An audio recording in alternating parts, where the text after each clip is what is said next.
Good evening. Welcome to Laserchat with Eric Fell. I'm the host of Laserchat with Eric Fell, Eric Fell. And I'm so happy to be back. So happy to be doing this show today for you. This is our second one since we've come back. This is sort of the second 2025 show that we have done. And I can't wait for, anyone to tune in. It would be... this is our second one back. First one we did back in May. Took the summer off. I did not have a kidney stone this time, which I count as a victory, a spinach-free victory. Never forget, spinach gives you kidney stones. Popeye is full of shit. Don't ever forget that.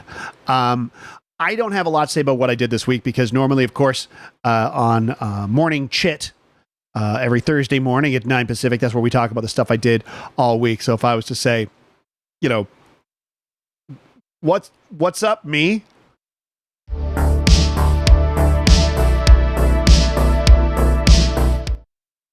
If I wouldn't have anything to say because not much has happened. And feel free to say hi and stuff in the comments. And first of all, folks, I'd love to welcome one of my favorite viewers, Stream Elements. Eric Fell is now live streaming, just chatting. We've got Lava Being here. Lava Being, how's it going? Nigel says, Yar. How's it going? I see people are coming in. That's fantastic. I hope you're excited because we've got a couple of dynamite guests. And of course, that is Brian Anderson and Mr. Shaun Stewart.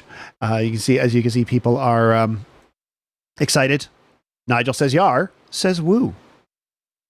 See, it's a very exciting, very technical thing that we've got going on. So here's what we're going to do, folks. Let's bring out our two guests. One of the guests you may know as Kesef, the wizard at the Critical Hit Show. You may know him as the director of fun, I believe is his official title at Science World. You may know him from previous appearances as Arnie the Carnie. So let's bring our first guest on, Mr. Brian Anderson. How's it going, Mr. Brian Anderson? Hello. Good to be here. Good to see you, Brian. It was exciting because I know there's two guests, and it was midway through the introduction that I was realizing, it's me. I wasn't Yeah. I'd forgotten what character I played on Critical Hits. I was like, yes, Johnston? No. Yeah. It's been a while. But tell you what we're gonna do. We're gonna bring in our second guest tonight. You may know him from the short film Kodiak. You may know him from playing Brask Hellbeard, the dwarf bard on Critical Hit Show. You may know his hilarious jokes on what I've been told is the best Mystery Science Theater 3000 episode of the new ones, because we can't say nothing about Mitchell. That is magic. But speaking of magic, let's bring out the magic. Shaun Stewart, everybody. Shaun Stewart. Oh, thank you. I was fairly certain this was going to be me until you started talking about magic, and I was like, no, that's really more Brian's bag. So, yeah, Brian, you are slightly confused, but it is me. Yeah, I am. I mean, that's my default state. I have resting, confused face, I think they call it. I'm just like, yet people always come to me and think that I know where everything is, wherever I am. I try to run away from folks like that unless I'm at the grocery store when there's like a little old lady going, can you get the tomatoes off the top shelf for me? And I like to do that. I like to be there for them. God gave me this talent, this gift, this power of being weirdly shaped. So I'm going to use it to help people get things off of top shelves. Yay. And let's bring on here we go. Look at that. See? Banners. Whoa. Banners. Lots of banners. Lots of production value. So, folks, we do have some people saying hi to you in there. I do see that Nigel says Yar. Says that he wants to be director of fun. Director of Fun Times, technically. Director of Fun Times. I should Performance and write fun these times. things down. Performance and fun times. And I've had quite a few fun times performing at Science World. Yeah, awesome. I've had a really good time. We did a talk show kind of thing. Yeah. Where we were getting people to bring in their weird stuff, and we were going to talk about it.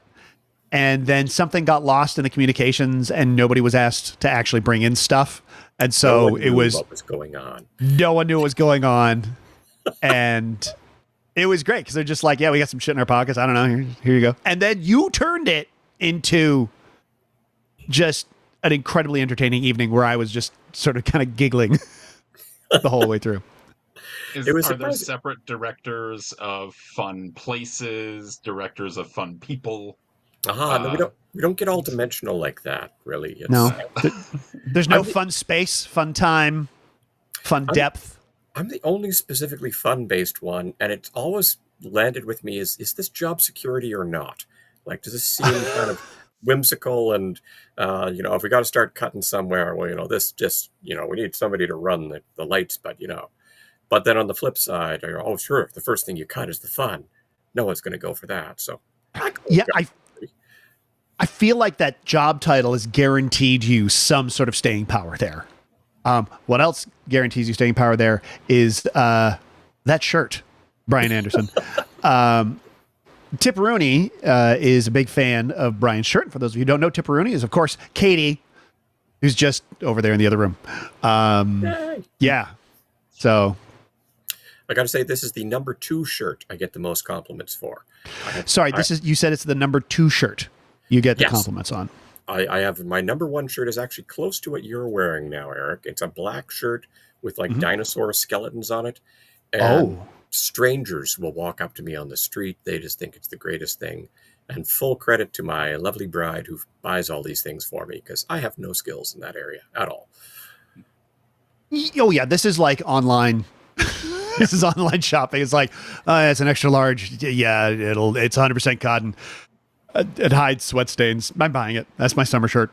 I did not stitch it myself. You did not know? No. And what are your sewing skills like there, Shaun? I don't have sewing skills. I just, but all of my clothing comes from Costco. So nobody compliments me on it ever, but it's cheap and it stays on my person. I compliment you on that, Shaun, because I am also a big fan of a Kirkland pant. Oh, everybody loves a Kirkland pant. Yeah, I'm just typing to somebody here. With Costco, is it upper and lower wear for you, or is it just pants and socks and stuff? It's pretty much just about anything. I mean, let's see. I let me tell you, there's not really like a part of the clothing that I would avoid getting at Costco, but like for like actual outdoorsy type things where, like hiking shoes and things like that does not come from Costco. That's where I spend a little extra money. A little extra money. Are you a Costco hat fella? I think you get a mech. I don't believe I have ever had a hat from Costco. Okay. And because it's summer, I think we all need to wear headwear. I've hit the age where if it's over 25 degrees out, wearing a hat with a brim that goes all the way around, a full on brimmed hat. I was just out in Manning Park for the past few days. It was very sunny, and I was wearing just the hat with the front brim. But I do have an old hat that has the full brim, and I was really wishing I wore that because there is a lot of sun, and I am, like you, susceptible to combustion damage. Yeah. If you don't mind sweating a lot, I have this ridiculous auction addiction. So I go to like set sale auctions when they close down a TV series.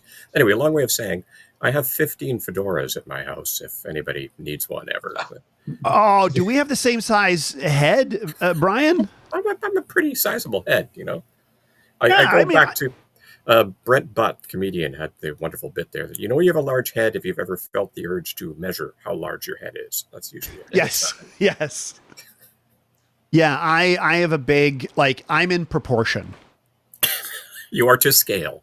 I am but I'm not built like some tall people. When I was skinny, I looked super lanky, and then I gained a bunch of weight because I live near a burger joint, and I just look like an average sized person standing closer to you. That's honestly how I could possibly describe myself. Yeah, it's just, like a normal person. Yeah, just imagine a normal person standing a bit closer to you. So, yeah. There's a fun, nerdy... go, Sean. Oh, I was just curious to go back to if we don't mind sweating quite a lot. I mean, first of all, mind or can ever not is that's kind of the thing. But is the sweating a lot because the auction happens in a very warm place, or is it due to the excitement? Oh, it's mostly the hats themselves. They're not a nice wickery kind of design for summer. Yeah. These are right. Film noir, heavy duty felt jobs. Well, then I'm all about that. I also feel that the three of us, we're all at ages in which fedoras don't look awful. Right? Seriously, if we put on if I put on a suit and a fedora, I'm not talking about a trilby. I'm talking about a 1940s style. It was the moment I went, wait a minute, I'm in my mid 40s. I have an overcoat that I can put over this suit, right? And I'm like, oh, actually, it looks quite good. And it's right, because I'm no longer, a 19-year-old wearing a trench coat, and that just didn't work. You're no longer playing dress up. This is on purpose now. Yeah. Oh, yeah. And yes, Nigel says Yar's bringing something up here that I want to mention. I was going to bring this up because this isn't your first time on Laserchat. I forgot Brian Anderson. Did that one the last time. And that's a fun little segue, because that's what I'll be doing later this week too. Folks, you're not gonna want to miss this. It's gonna be a lot of fun. But I was trying to find a clip, and it is a lost episode. It is now considered lost media. I have most of the episodes. I think I was switching computers over, and I think it was still on the old one, and I've reformatted that one and did the nerdiest thing and put Linux on it. So, I applaud that. Linux and Costco pants, two things. Oh yeah, yeah. They're also those things that you just start getting to the age where you're just I'm gonna wear pants from Costco. I'm gonna install Linux. I'm gonna, do all that stuff. Shaun Stewart, your thoughts on Linux? Go. Oh, sorry, I missed all that. I just saw the comment that I was quiet, and I just was going through my computer to find the volume setting. And I just turned it up. Did it help? I think so. From my maybe end. Not. Okay. Are you joining us via Linux? Is that the issue? Okay. I've never used a Linux anything, really. I mean, I'm sure I have, but not actively. If I have used Linux, it's been background. Somebody else Linuxed it for me. Someone else. Yeah, I got it all Linuxed up. I have Linux within arm's reach. What is that? A Raspberry Pi, Brian Anderson? It is a Raspberry Pi that just really is for playing old video games, but there's Linux all over it. Yeah. Let's see if I got Linux within an arm's reach. I do. I'm gonna give it a try. I don't know. Okay. Is this a Linux? Yes. Hey! This is a Linux. And Shaun Stewart is the winner of the game. Is this a Linux? So we've mentioned putting things up noses. We've mentioned Arnie the Carnie. Mm-hmm. Brian, why don't you tell us a little bit about Arnie the Carnie? Yeah, Arnie the Carnie is kind of my magician persona. It's an amalgam of a lot of just great performers that I admire. There's this fantastic street magician called Gazzo, originally named Gazo Messi. And you can find clips of him all over the internet. He plays like street festivals, fringe festivals. He hangs out at cruise ship terminals where they're coming in down in Key West. And just, it's one of those things where you know you've made it when everyone in the world is copying you. So if you watch the classic Cups and Balls, he's got an ending finishing there that, yeah, pretty much anywhere in the world you've seen this ending. You may have seen it from Gazo, or you may have seen it from one of the 200 people who've ripped off Gazo. Weirdly, that is where I got into fedora hats originally, because part of the ending, you do need to do things with your hat as you're coming through.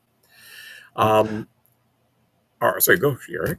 Oh, I was going to say, I seem to remember you wearing a fedora in a film called X-Men 2. Really? I was not. Were you wearing a hat? Were you not wearing a hat in X-Men 2? I haven't seen X-Men 2 in so long. I remember you wearing a hat. Oh, you were holding a pen. I was holding. Soul. Yeah, holding a pen. I always get those two things confused. Yeah, fedoras and pencils. Yeah, yeah. It's like that one day I got sick for one day, and for about half an hour I was trying to say the word umbrella, but I could only say elephant, and that was a really scary day, and it's never happened since. But I'm really that worked out, and everything's all ice cream bucket now. So oh god, yeah. But you've got this Arnie the Carnie character. So yeah, Arnie the Carnie, I would do like guests at variety nights and things, and then about, oh my god, it's probably 15 years ago, we did the first of the Arnie the Carnie fringe shows, Arnie the Carnie's House of Fun, which was magic, sideshow, con men games. We were doing a little bit of 3-card Monty and stuff like that, and a cheeky expose, if you like. Oh. And who directed that? That is the wonderful Alan Morrison, also for you lovers of the Critical Hit show. And just, quality humor in general. Yeah. Yes, Alan directed both of those shows, House of Fun and House of Mystery. From that, it just kind of built into more and more things of how can I find a material that works for this character or doesn't work for this character. And it started off, Arnie had much more of a broad Eastern European, hello, I Arnie the Carnie. And one of the great things Alan said is, don't put on voices. Just, find the part of you that is this. And yeah, and I don't think I ever saw that incarnation of Arnie. I have seen the Arnie that sounds like a slightly terrifying version of my friend Brian. Yay, that's what we're looking for. Yeah. I think another big influence for Arnie, if you know the actor and magician Ricky Jay. Yes. Yeah. So yes. I think it's having the skills, being able to show the spectacle, but also just do deep dives into the story and the history around it. Like, here's the first guy who did this, or here's the original. Yeah. I actually had a wonderful internet deep dive about a month ago, because the nail in the face was popularized by a guy in the 30s. His name was Melvin Burkhart, and he worked the sideshows all up and down the East Coast. Did the act for like 30 years, 10 shows a day, never took a day off sick. And it got me thinking, okay, at a certain point... always had clean sinuses. Of course, yeah. You're always good. Yeah. But I was thinking about, like, there must have been a last time that he did it. And weirdly, I found video of that. And it wasn't like it ended tragically or anything. Okay. There's another guy who's very big in the sideshow world. He runs the Coney Island School. His name's Todd Robbins. And at his wedding, he flew this guy up from Florida and said, what do you want for your wedding? I said, I don't want a band. I want Melvin Burkhart to come up and do his act at my wedding. So yeah, there's this wonderful video. His version is way more terrifying than mine, because his nail is about yay long. And mine's very much like a tap precision, and he is just yarding on there like the last spike coming through. But yeah, I'm watching and thinking, that's cool. That's probably the last time an audience ever saw this act. Yeah, it's wild. And it's not just the nail you're doing. No. Because of course, Arnie the Carnie's Improv Variety Show runs September 4th to 14th at the Vancouver Fringe Festival, and you don't want to just do nails. No. In fact, I also wanted to just do really easy stuff, because the thing I found working with Alan on the other two shows, they were fun, but it was a lot of work. And we rehearsed for Yeah. months and months and wrote and revised. So this time out, I thought, let's take some stuff I know I enjoy doing and some people I know and enjoy performing with. So it's kind of part performer, part improv show, and then special guest, other variety artists coming in. Oh, very Leading up cool. to Thursday night, two of my guests will be you two gentlemen. Wait a minute. Hey. Us two gentlemen? That's us two gentlemen. Yes. Oh, wow. Opening night That's- at the Fringe, Thursday, September 4th. Sean and Eric, as well as Maddie Rafter and Riley Hardwick from the Improv Center. Oh, that's And- great. And I've put the linked tickets in the chat because I set up a button to do that. I spent the afternoon learning how to do that. And folks, you can get tickets to Arnie the Carnie's Improv a variety show, as well as other tickets to shows that I'm in as well. You can go to ericfell.com/tickets. Also, if you want to find the best comedy in the city, go to vancouvercomedy.ca. Because I bought the domain and it just directs to buying tickets to shows that I'm in. Love it. Super fun bonus for the show on the 4th is it's not just a nail in the face, it is a full-blown sword swallower who will be on the show. Ooh. Wow. Is it Neil- me? It's not. No. Oh, thank God. Because I have not practiced. His name is Neil E.D., which I learned is actually a Scottish expression meaning nearly dead. Neil E.D. Oh, Which weirdly he didn't know before. I had a Scottish coworker who said, "Oh yeah, that makes sense." Yeah, Nearly D. Yeah, I can. When you say it, imagine that is a Scottish accent. Nearly D. Yeah. yeah. But yeah, he does incredible sword swallowing. We've actually got because weirdly the nerdy science connections. I met him through a group called the Monsters of Schlock, who played at the PNE Fright Nights for years and years. They also do big stunt stuff, but they're also very cool. science nerds. So when they had Neely D with them, they got a call from a radiology place that said, "Can we take x-rays of you swallowing a sword?" So there are legit x-rays of what it looks like when a guy is swallowing a sword that we will be showing at the show. Oh, yes. That is fantastic. Sean, how excited are you about seeing x-rays of Neely D, throating a rapier? Already feeling slightly uncomfortable. It always just makes me a little bit like, ooh, oh no. And as I've said to Brian before, with him with the nail, it's not the nail hammering in that gets me. It's when he pulls it back out that is the part Yes. that makes me go like, ugh. You are not alone in that. Many people have said, Yeah. "I thought I'd seen the most disturbing part of the act," but no, there's more. Because I also remember that when you did this on the show, we were in the midst of all staying home and we were everybody's starting to go back to places, and there were all these capacity restrictions and stuff. And you just said, yeah, it doesn't seem as impressive anymore, jamming something it's not a magic trick anymore. Everybody's doing this once a damn week. But when we weren't doing it with a hammer, and then we weren't like having a conversation while it was just hanging out up there, we were going, I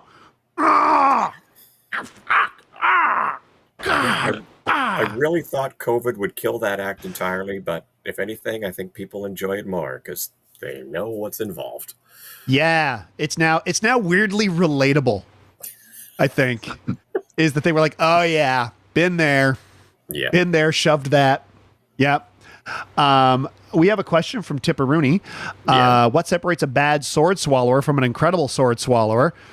Oh, so many cool things going on there. Well, I mean, a bad sword swallower, and this is something that is kind of like the bane of the industry, is there are gaffed swords. There's people who do like the sword retracts into the handle or curls up or something.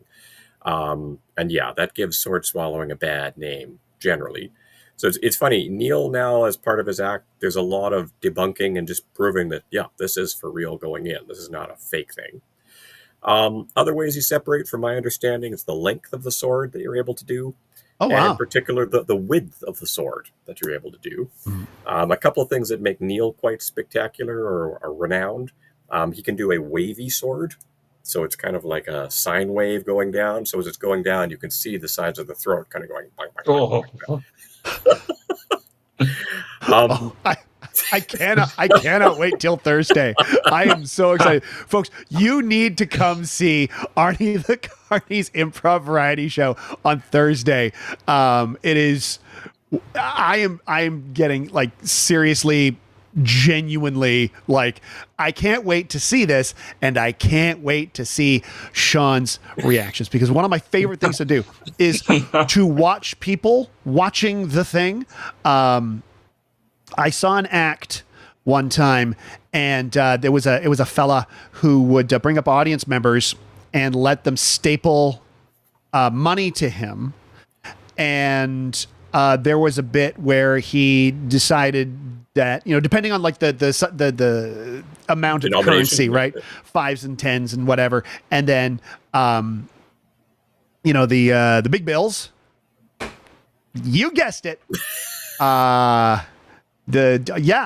he put the big bills on the moneymaker, which is of course his thumbs. No, he put the big bills down there and he stapled. I did not watch that, but I took pictures of my friend Gina Harms reacting to it, and then backstage, he's taking all the money off, and we're just like, "The hell is wrong with you?" And he goes, "I made like $200 tonight." It's a good shtick. You win. I didn't get to weigh in. Now, of course, I don't know a lot about sword swallowing, but I would have thought the difference between a bad sword swallower and a very good sword swallower, it would be like doing it more than once. There it is. There you go. There it is. Yes. It's not about getting it in. It's about getting it out. Yeah. It's making it to the second show. Yeah. There's an expression, like when you're learning to sword swallow, is 7 by 7. And basically, like, you gradually train your gag reflex to not be triggered by the swords going down. So when you're training, you tickle your gag reflex at least 7 times before 7 a.m. each day. And that's how gradually you learn to move that forward. I love watching it just because I love the narrative and the shtick of like framing an act. Because you'd think, okay, you swallow a sword, you take out a sword, thanks, we're done, 30 seconds. But no, he's got easily 10 minutes, because there are variations that will blow your mind, like the wavy wave. There's the sword that goes about halfway in, and then no hands goes the rest of the way down. Wow. My other favorite is there is room for audience participation, in that he's not necessarily the one who removes the sword, that someone from the crowd. Oh, that's the danger. That is, we've all, I mean, my first thought is doing Critical Hit Show with Shaun, and that one guy showed up and took off his shirt and tried to hug everybody.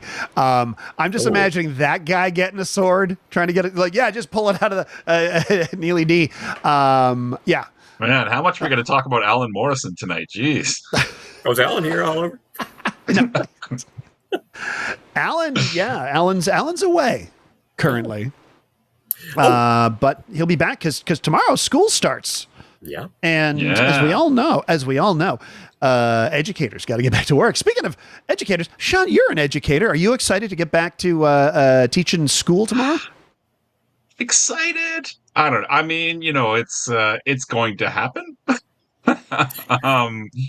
I liked all those days off, and that's done now. But I mean, they'll come back again next summer, I guess. But yeah, I don't know. Yeah, you know, there's gonna be a new crop of kids. That's fun. Yeah, that's good. I like that. I like that you're not like dreading it. But I'm glad that you're not like, it's time. Break out the pencils. I don't know what happened, but like 2 years ago, going back to school, I was really dreading it. Like and that hasn't happened again. So that's good. That's nice. Yeah. Now, do you get excited about this? The like it's like, oh, it's time to go get some supplies. It's time to see what is on offer and get this year's school supplies and this year's stationery. My supplies are I've got a cupboard at work that has like a 10-year supply worth of supplies. So it's going to be just open up the cupboard and be like, there's my pens. In the event of Armageddon, trigonometry will continue. Yeah, there's the. I mean, we get this budget that we have to spend, and I'm. This is really getting inside how things work in public school, but I'm the department head, so I make decisions about spending the math department budget, and I don't know what to do with it a lot of the time. So I have so many scientific calculators just sitting in a drawer, just waiting for everybody to forget their scientific calculator one day. Yeah. The is it the Texas Instrumental? Is with the T180? Is that the folks in the chat are going to know the model that I'm thinking of. It's Sharps. I got Sharps because they're cheaper. Oh, I'm spending your taxpayer money responsibly. Yeah. Yeah, because, science doesn't need to be flashy. Although, if you are the director of Fun Times, science becomes flashy. I'm curious, because I'm a big math lover as well. In any of the curriculum you teach, does anybody ever get to use the geometry sets? The two compasses, the triangle, the protractor? Oh, not that I currently teach. It is in Foundations of Math 12, which is not a very popular course, and it hasn't been in our school for a while. But that does. Oh no, actually no. Sorry, Foundations of Math 11 does have angle constructions with compasses and rulers, which is really fun, really cool. Making a 60-degree, 30-degree, 45-degree angle without using the compass. Yeah. So. Or without using the protractor, rather. I always get those two things confused, and why would I know the difference? I'm a math teacher. But, there you go. Yeah. The TI-84, that's what I was thinking of. I am not adept in anything math-related. This may shock you. I'm very anti-TI-84. They are... Those graphing calculators, they are overpriced, and everybody is walking around with a graphing calculator in their pocket already. That is free. You can just get an app on your phone, and it is way better and nicer to look at and free. I mean, after you buy the phone. Yeah. And, of course, even on your phone, you could write 531-8008 on it, turn it upside down, have a good time. You don't need to buy the calculator for that, folks. You can do that with what God gave you. One better. You can just type boobies into Google, and they'll just show pictures of them. What the hell is everybody doing on here? We can go look at boobies. The things we learn. The things we learn about the internet. That's what I'm looking forward to teaching tomorrow. Just making sure everybody knows how to find boobies. Good. Because, I don't teach it, but I'm interested in biology. So I want people to see all the nicest birds. Shaun, we've got a question from KZRNVD. Shaun, how in tune do you have to be with the latest Gen Alpha trends when you come back to school every sept? Ember, I assume. I not at all, as far as I know. I mean, I know what a labubu is. Is it a bag? No, or is it like a little guy? It's a little figure. Thing. They weren't quite as popular right before the summer as they got over the summer, so I'm kind of curious to see if a bunch of kids are going to be coming in with these little weird monster creature things. Yeah. I'm so out of touch. I'm just like, I think you just described a Beanie Baby. Yeah, I mean, as far as I know, that's kind of what it is. Okay, I only cool. just learned Riz, what Riz is, because that was new to me. It is, actually, Shaun, I believe you know this, what Riz is. Oh, sure. It's a French word for rice. I've been told by students that I have Riz. So... Damn. I feel bad because for years I was calling it cha. So, because that's what it says on the piece of paper. Oh, I'm stir enough. Yeah, we should do that with all the TTRPG stats. We got the Riz. We've got Zdum. We got Tinst. I got Strong's Tinst. Exter. Yeah, Exter. I love it. That's we're going to teach the kids the new way of speaking. We do a teen after-school program at Science World, and one of the instructors was told by a student this past year, Uncle Fatty's got more Riz than you. From Uncle Fatty's Pizza. So, but that actually, they embraced it, and that actually became the staff shirts by the end of the year. Oh, well, that's nice. And also, I'm going to say, Uncle Fatty's is a fairly charismatic pizza. Yeah. I look at their potato pizza and I go, yeah. I would put it in my mouth and eat it, but I would. Absolutely. It's pizza. It's Uncle Fatty's. It's delicious. I am not sponsored by anybody, but I am open to it. But I put that out there too. Yeah. As Nigel Says Yar says, Uncle Fatty is the man. Yeah. With a man's courage. He ain't nothing but a man. He can nope, that's Flash Gordon. Sorry. That was Flash Gordon. Yeah, so we're learning a lot of cool things. But what I want to learn is a little something that you brought, folks. I want to know about this. It's time for Cursed Item Good Luck Charm.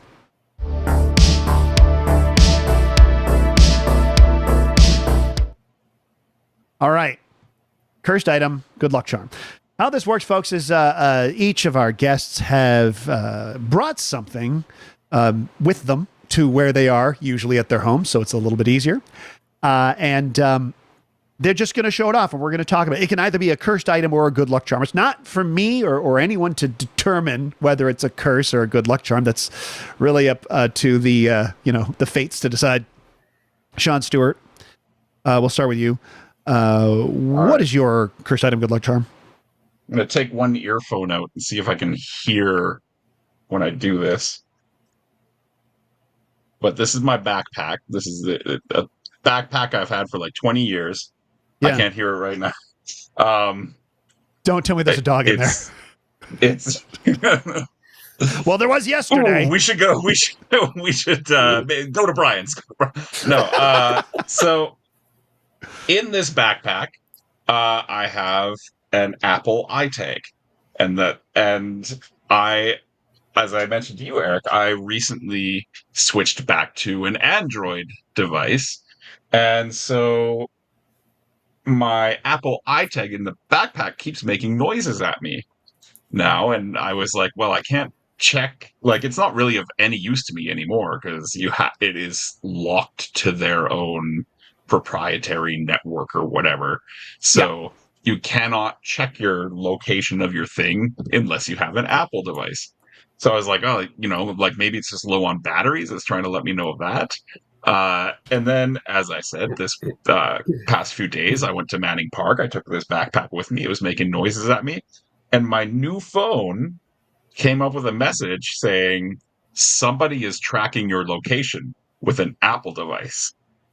And then it gave me all these, like, if you're feeling uncomfortable about what to do next, please follow these steps. If you need to call for help, please do so. So that was how I discovered that I'm stalking myself.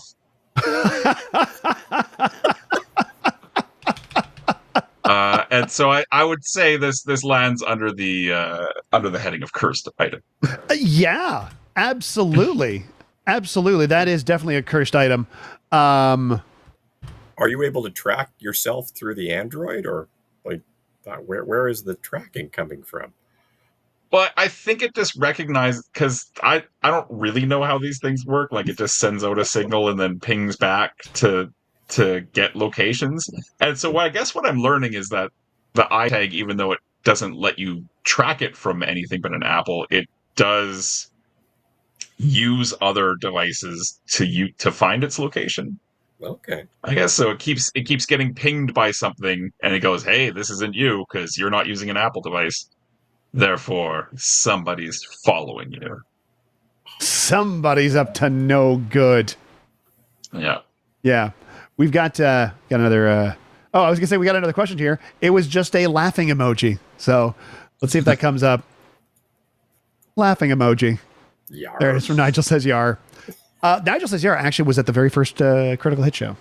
No way. Wow. Yeah, and our anniversary show, if you recall, we sang a song to him. And he has never come since. Yeah, he was. I didn't want No, that kind of thank you. attention. I sat in the back for 13 years, and you bring me up on stage, you bastards. Yeah, that iTag, that's a scary thing. I don't think I have anything that. I mean, I'm sure I've got a lot of things that track my location, but I've never gotten any sort of warning, which could be good, but it also could be that I'm being tracked by things that are undetectable by, Android devices or what have you. And Brian Anderson, what have you? Sorry, Jim. Sean, you go ahead. Sorry, Sean. Oh, I was just gonna say the only use of these iTags that I've never lost anything that I put it in. The only use of it is getting on a plane and being like, did our luggage make it on? And that's that's it. And then it's like slight peace of mind, and then forget about it for a year. Yeah. And Brian Anderson, your object, item. Object. I don't know if we can see. It's a very small coin. I'm trying to find the camera here. This is a British penny from 1967. Were people giants in England back then? I don't know. They were just, their pennies were large, but it's also a perfect size because it's the same size as a US half dollar. And it is loved by magic nerds all around the world because it's a good size for palming and putting in your hand and shenanigans like that. And I actually purchased this at Tannen's Magic in New York City, which is one of the oldest magics in the world.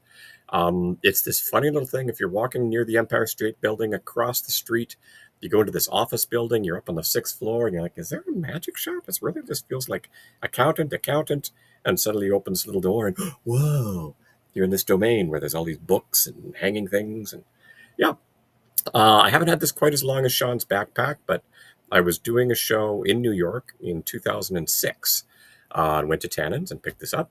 I've had it in my pocket ever since. I've probably done thousands of tricks for kids and things with this over the years. What? Yeah, and it was actually out of that trip that I did my very first Fringe show, because I went and saw a show in New York that was called Gutenberg the Musical, which is exactly as stupid as it sounds. And I thought, I want to direct a show, and I want to direct a show. Did you wound up doing Gutenberg the Musical here in Vancouver with Nathan Clark, I believe? Nathan Clark, Ken Lawson, and then later Toby Berner. And if you know the great improv pianist, Matt Grinke, he was 15 years old and joined us on that show.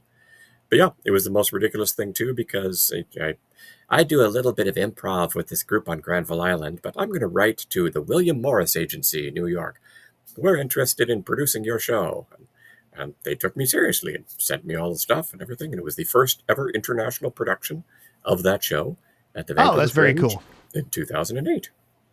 That is very cool. And yeah, I mean, Sean, you're familiar with Matt Grinke, of course, because for many years, Sean did an full improvised musical with Matt Grinke as the accompanist. Is that correct? Yeah.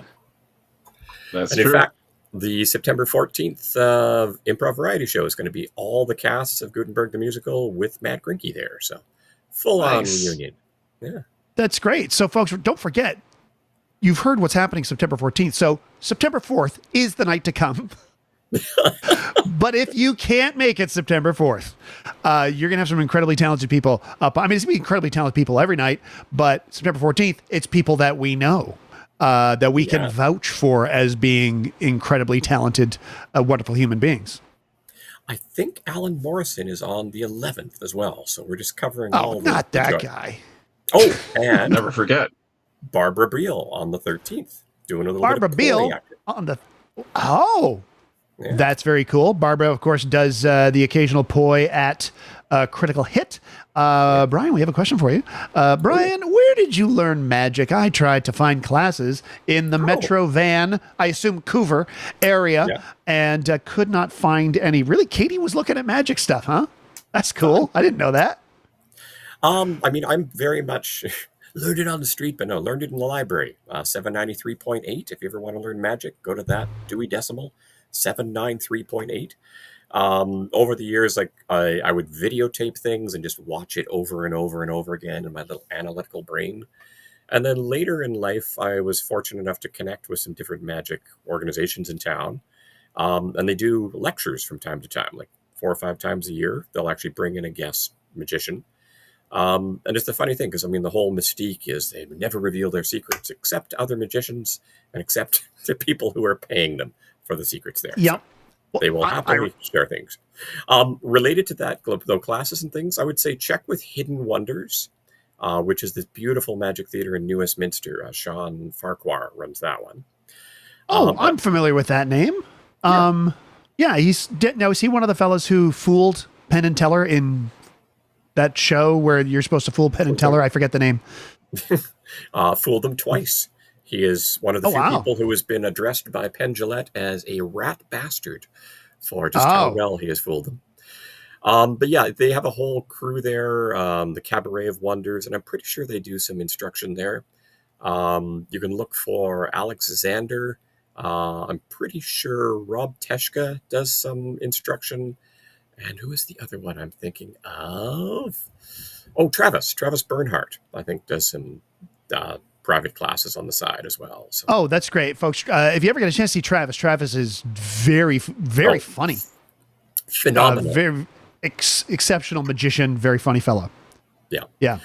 The other thing is, since you know Eric Fowle, if you ever want to learn a trick, I'm happy to show you some things. Oh my gosh, that would be amazing. I lack the extra to do that, but I will do my best. And you know what? I think Tipperoni will take you up on that. Absolutely. My 2 exceptions on the never reveal the secret type things. I'm always happy to show something to someone who wants to do magic. If there's someone who just wants to know how magic is done, less so that way.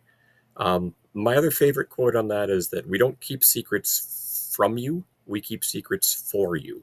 Because once you know, it's like, this is way less impressive and my life has not been changed as much. Although every time I have learned, and anything like that, I've become more impressed because of the skill involved in doing that thing specifically that way to get that result. I'm always like, that's excellent. That is absolutely excellent.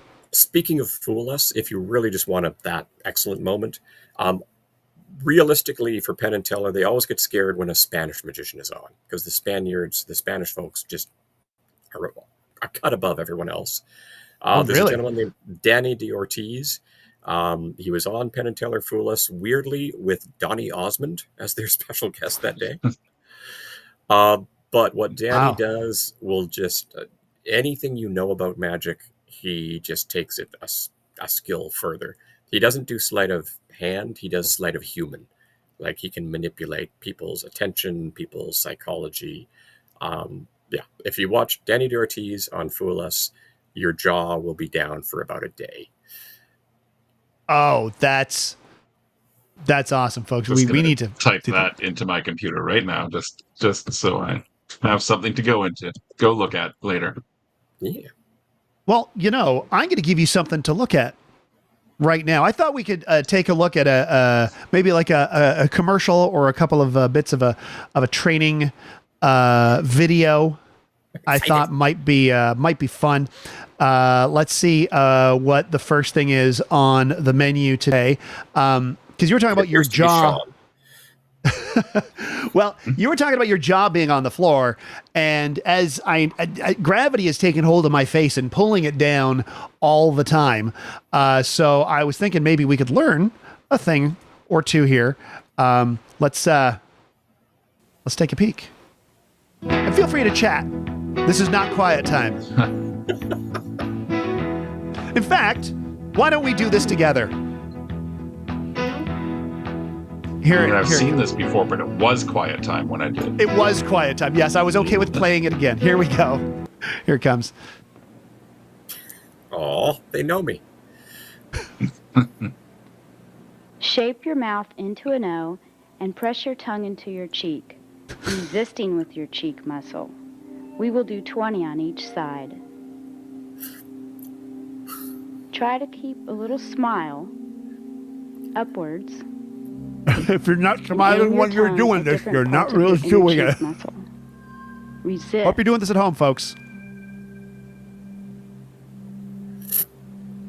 Whew.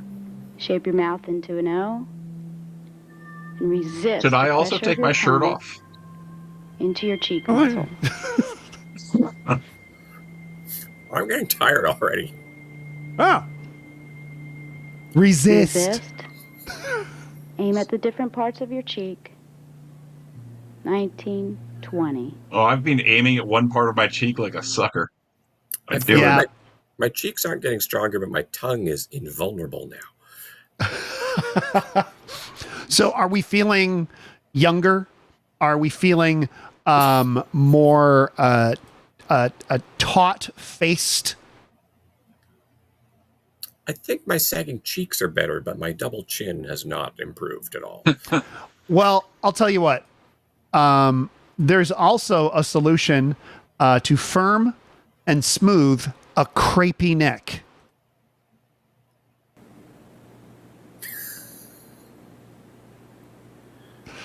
So we can all do this People together. with young children like me will be very familiar with this exercise. Sean's you're still just doing the supposed to tongue hold thing. it. Lower lip and really flex this muscle. 17 minutes. Hope you're doing this at home, folks. You are Remember, working out your entire neck and chin area.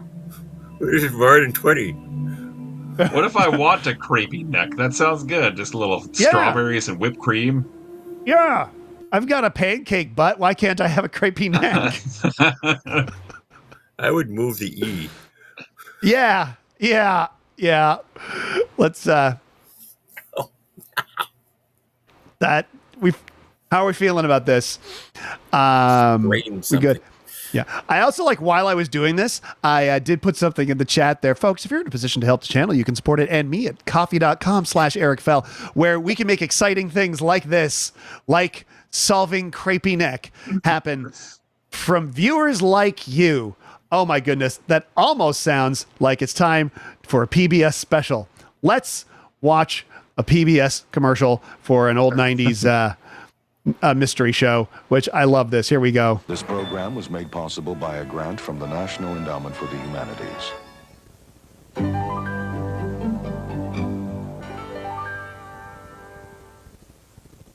The inspector thinks that old Pollock rode into the shore, stole the money, and cut Alexis's throat. This week on Mystery, a desperate race for evidence. Please don't make him, Peter. Hoof prints or not, this horse witnessed the murder. Dorothy Sayers have his carcass next time on Mystery. Uncover some revealing clues in the case of the murdered gigolo, Thursday at 9.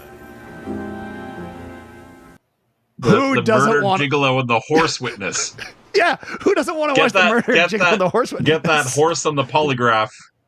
Yeah. Damn it, horse, you know something. Where were you?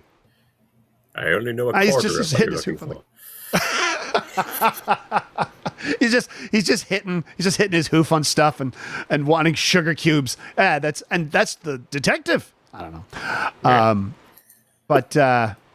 Yeah, I thought Brian's still working You're it. really dedicated to decrapifying that neck. I got it. Yeah. Although someone go ahead. I have a friend whose claim to fame, whose like party piece was she could imitate a ling cod. You know what I was mean? Wow, I mean, I don't go to a lot of parties, but wow, that's a party in itself. Superstar Sean Arnold says, "Yeah, I want a neck out of JoJo's Bizarre Adventure." Which season?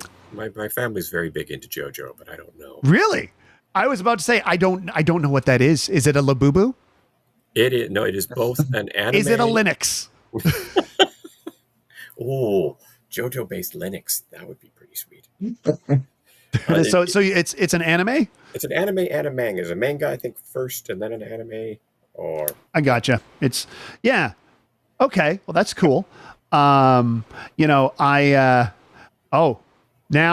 someone's saying Zatanna versus Doctor Strange.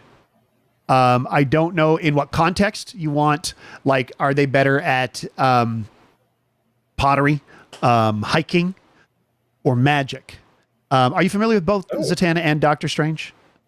I know Doctor Strange. Remind me on the Zatanna front.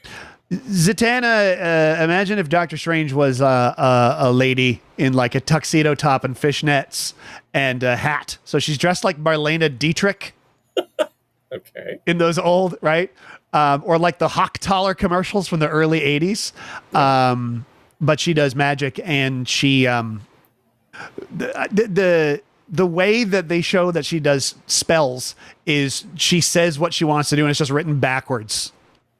Yeah. And that's the magic. So that Zatanna is a magician, but like Zatanna is like rather than being a wizard is like a magician, and I think when she's not superheroing around, I think she's like a performing illusionist.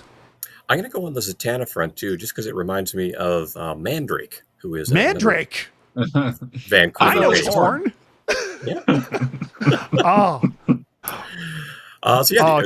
The original Mandrake the Magician was from New West, and his son still performs here in town. So.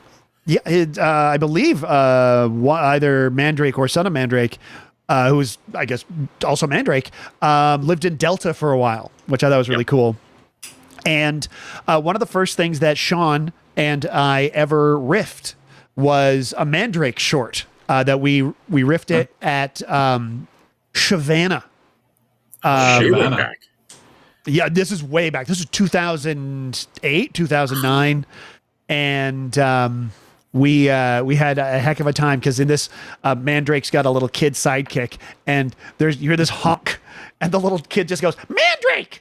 I know his horn!" Mandrake. And we just, boy, we did not let that go. I mean, it's been almost 20 years, and as soon as we heard Mandrake, we both said, "I know his horn." Yay. I'm seeing in the chat that Zatanna is Mandrake's daughter.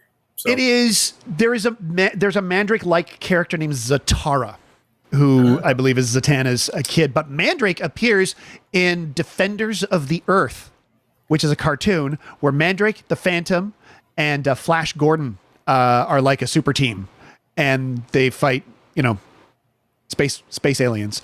That's my only knowledge of Mandrake is knowing his horn and knowing that he teamed up with Flash Gordon. Pretty cool if that was your dad. Yeah, absolutely. And you know what else is cool? 1-900 numbers. What's that? Because when you're tired, it's been a long day. You don't want to make an effort. You just want to drop down your credit card and a couple bucks a minute and talk to someone, right? We all do it.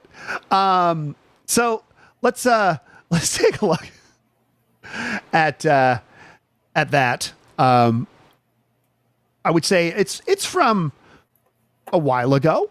We'll say that. Here we go. Hi, I'm Kathy. Call me. Hi, I'm Christy. Call me. Hi, I'm Heather. Call me. Call us on 1-900-999-9500. Only 99 cents a minute, where there's always a party. You know what I'm doing? I'm waiting to meet you on the 7000 party line right now. Don't disappoint me. Call the 7000 party line, 1-900-999-7000. Just 99 cents a minute. Call now. Now, my favorite thing about that is, with the exception of the young woman who was outside, that's all the same couch. It's like, well, I'm sitting here on the couch. I'm on the floor. I found out it's a sofa bed. And I also love when I know I drop money when somebody stares at me like I'm an absolute dirtbag and says, "Don't disappoint me." That gets the cash flowing for me. I don't know about you guys. Thoughts on that whole situation with the couches, with the couch. I hate to disappoint somebody who's sharing a couch. I mean, that is an important part of my day for sure. They got a lot going on. I'm just super curious, like, who's on that line at 3 a.m. on a Tuesday? Like, who are you actually talking to? This 24 hours a day. Kathy, you're talking to Kathy. Clearly, Kathy's the one with the energy. She's like there. She's got the cha and gumption. She's got a lot of gumption. I'm concerned from a science perspective too about the cordless phone in the pool. I feel like things are going to go poorly there. Yeah. Yeah. That was definitely a time before you could drop your phone in the pool and it would be fine. I once learned that this was a fully corded phone, and I didn't have any hands-free thing, so I was doing the under the shoulder. And if you take an old landline phone and you drop it in a pot of boiling pierogies, it's not good for the phone. Was this how did it affect the pierogies? Oh. Yeah. Oh, there's a gag here that's just out of reach. I don't know. It is. There's something potatoey. There's something there. We'll workshop it. But now, was that back, if you recall, before people were buying phones and you rented them from BC Tel? Do you remember that? Oh, You yeah. used to have to rent phones. Yeah, no, right? It was just on the cusp of that because it was actually the first phone I ever owned. And yeah, I remember the great pride in my handyman skills that I was able to hang it on the wall with a little nail and everything. And then, yeah, while speaking to my mother about how's life at college, Oh, that's wonderful. Then I got to talk about the second phone I ever owned. The first phone I ever owned, I got for free with my mom, I was a little kid, and we got went back to school clothes shopping, and I had a Jordache jeans phone. It was just a regular phone, but it was branded Jordache jeans. And if you Google Jordache jeans phone, you will not find that phone. What you will find, and I did not have this, is a phone in the shape of a butt and a pair of legs in jeans. And it's just called Jordache. So. What, like, do you talk into one leg and listen to the other, or how does that work? I never, that's a really good question. I'm now hunting it down. Oh, Jesus. Found it. That was far quicker than I was prepared for. Let me see if I can bring it in here. Just to throw it here onto the desktop and just drag it into OBS, I think would be the best thing to do. Where did it? Anticipation is building. The tension is building. For anybody who was at the Critical Hit show the other day, I just heard a victory lap flying overhead.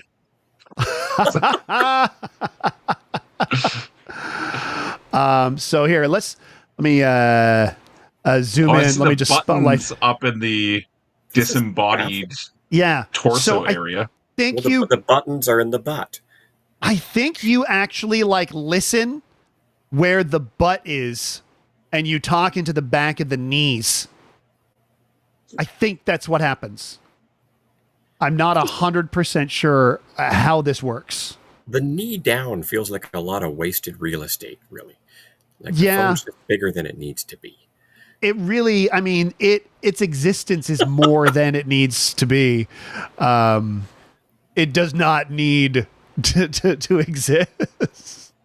But folks, if you exist, what you should do is you should go to Arnie the Carnie's Improv Variety Show at the Vancouver Fringe Festival, September 4th to the 14th.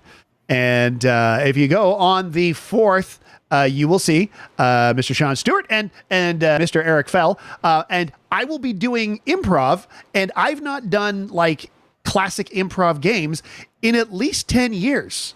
So I'm rethinking my choices. And I'm way too old for stand, sit, kneel. I can't do it. I can't physically do it. We have some nice those old games. They really stick with you. It's like riding a bike. I did a show with Alan last year at UBC, and it was one of those, and I was like, oh, I'm worried that I'm not going to be able to do anything. It was just fine. Well, I'm happy that of course, working with Shaun is always a ton of fun, but I'm also relieved that there are like young folks there doing improv too, and I love it because it's like, oh, I'm the old dude now. Yeah. And what I remember is a lot of those old dudes were dicks. So I'm gonna be like, I am not gonna be a dick. Totally. Fingers crossed. You are now a source of wisdom. I'd like to think so. I now know that the TI-84 is just a load of crap. Now you don't need it. I know that Linux is a mug. And love is a battlefield, of course, but Linux is an amazing mug, and I know that iTags can make you stalk yourself. I think we've all learned a little something today, folks. If you've learned a little something today, why don't you put it in the chat? You can even join the Discord. And I realized I did not do a thing where if you're on YouTube that you can see the Discord invite, but if you're on Twitch, you're getting the Discord invite right now. There we go. If you're on Twitch, join that Discord. It's technically the Critical Hit Show Discord, even though that I'm the only person from the Critical Hit Show who posts there. Actually, that's not entirely true. Joanna jumps in too. Superstar Sean Arnold says this. Shaun Stewart, your thoughts? TI-85 is the best. Never seen it. Don't know it. So it's not real, is what you're saying. Sorry, Superstar Sean Arnold. We see your game. The TA-85 doesn't exist because it's never been seen by us. And solipsism is the best form of fact-checking. That's... right? Does that make any... Yeah, sure, of course it does. Why wouldn't it? Live the Linux life. Now, when the kids call solipsism lip. So. Yeah, so we got the Riz. lip. So much Riz. We got the Riz and the lip. Now they sound like Lenny and Squiggy's friends because we're old. We're old. Lenny and Squiggy information. There we go. I'm just putting out some just stuff in the chat. This has been a ton of fun. I shall let you get on the rest of your evenings. I shall let all the folks out there get along with the rest of their nights. If you want more Brian Anderson in your life, besides Arnie the Carnie, are there other places, are there things you are doing that we can be aware of where we're just like, hey, there's Brian, and that's awesome? Yeah, you'll see me occasionally down at the Improv Center on Granville Island, a little more regularly with Comedy Department in the West End, this beautiful little space called the Show Cellar. And if you're taking your language certification exams to become a landed immigrant or permanent resident, you'll find me on the CELPIP videos, as well as the voice of all of the tests when it says, "You have 15 minutes to complete this section. You cannot go back. Now click next." Which weirdly is the thing I get recognized for most of all in any of the performing I do. I do not get people knowing me from Science World or Improv or even X-Men 2. I get people saying, "You were on my language test. How do I pass?" How do I pass? I need all the answers. I need you to. It's like I just had a script and I read this. Give me the answers. I know nothing. I am just an actor. An actor and a magician. True. Yeah. And Shaun Stewart, where can we see more Shaun Stewart when we're not hanging out here on Laserchat? Well, I am doing this show with Alan again at UBC. So I guess go to the UBC Harvest Festival, I think is what it's called, on the 18th of September. Other than that, I don't know, register for calculus, I guess. Well, that's I'm not going good. to tell you which school, but no, don't work that out. It's probably a few short clicks away. It's Professor Xavier's School for Gifted Children. Of course, Brian Anderson, star of X-Men 2, got you the job, which is very exciting. And of course, folks, every Thursday morning, 9 a.m. Pacific, right here on Twitch. Unless, of course, you're watching this on YouTube. Right over there on Twitch is Morning Chit with Eric Fell, where we hang out for a couple hours every Thursday morning and just, talk about whatevs. We have a nice week, talk with each other. It's chill. It's background noise, where we just hang. It's pretty nice. It's where ideas hang out and do whatever, Sean. As a Mr. Show reference, Superstar Sean Arnold says YouTube forever. Who's to say? All right, folks. This has been wonderful. I hope that all of you out there have had a great time. I know I've had a great time talking with these two wonderful people. I can't wait to see them on Thursday. And I can't wait to see you on Thursday. So come on out on Thursday night. So Thursday morning show with Eric Fell, but Thursday night, come out. Vancouver Fringe, Arnie the Carnie's Improv Variety Show. It's going to be a ton of fun. Thank you so much to Brian Anderson. Thank you so much to Shaun Stewart. Thank you so much to the supporters of the channel. You are all amazing and awesome, and I will see you in the future.